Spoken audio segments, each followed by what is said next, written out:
চট্টগ্রাম উত্তর জেলা যুবসেনার যুব সমাবেশে ও বর্ণাঢ্য র্যালি।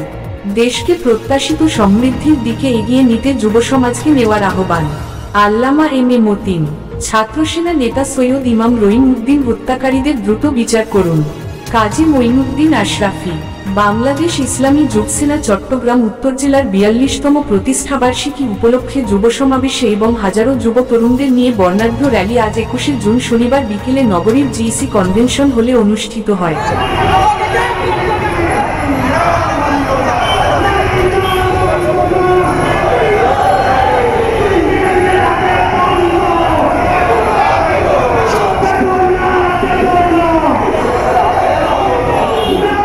বাংলাদেশ ইসলামী যুবসেনা চট্টগ্রাম মহানগর জেলার সভাপতি মুহাম্মদ আলমগীর ইসলামের সভাপতিত্বে অনুষ্ঠিত যুব সমাবেশে প্রধান অতিথি ছিলেন বাংলাদেশ ইসলামী ফ্রন্টের chairman Allama M A Matin, Wahidul আলমের, ইশতিয়াক রেজা, চৌধুরী সরোয়ার ও ফারুক হোসেনের সঞ্চালনায় স্বাগত বক্তব্য রাখেন প্রস্তুতি কমিটির আহ্বায়ক মুহাম্মদ আমান উল্লাহ আমান। উদ্বোধক ছিলেন আহলে সুন্নাত ওয়াল জামাআত বাংলাদেশের চেয়ারম্যান আল্লামা কাজী মঈনুদ্দিন আশরাফি মুজিয়া।